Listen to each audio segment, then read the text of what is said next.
Hi, I'm Fredrik Warg, a researcher in dependable transport systems at RISE Research Institutes of Sweden. In this video, I will talk about human interaction safety analysis, which is a method to analyze if interaction between humans and an automated system can have any safety implications.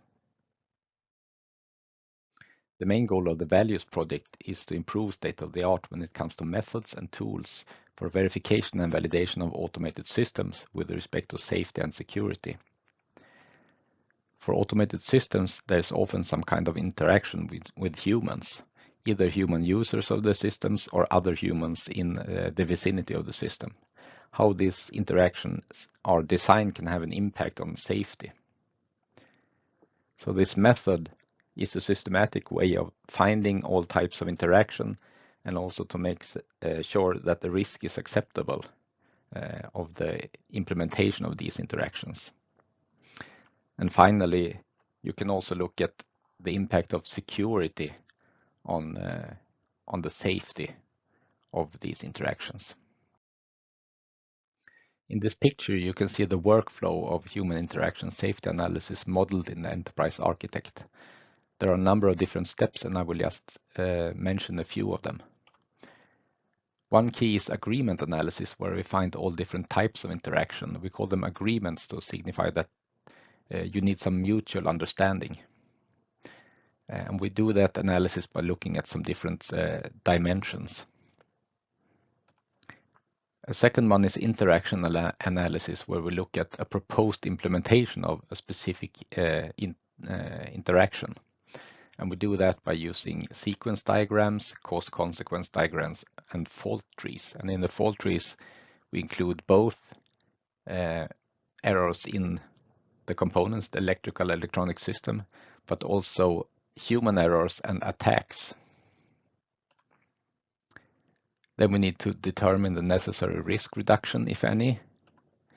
And we also need verification and validation of the HMI. For this method, we have focused especially on the need for automated driving systems. There are some standards that require safety analysis for automated functions for vehicles.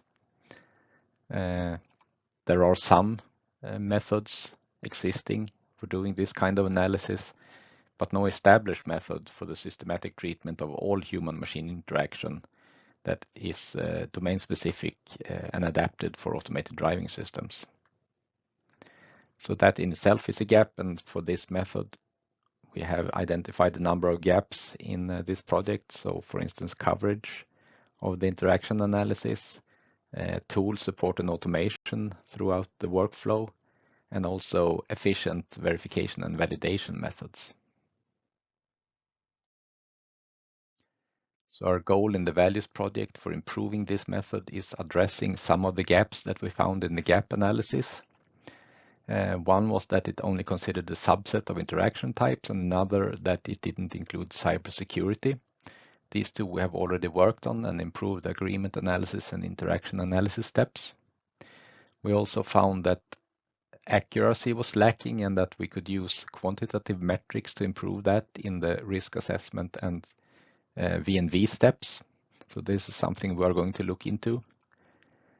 And also that verification and validation requires typically real-world tests, which are both costly and potentially dangerous when it comes to involving humans. So we would like to see how real-world tests can be complemented by simulation. And these would be towards the Values goals of overcoming gaps and limitations with existing methods and also improving the tools and evaluation criteria. Thank you for listening.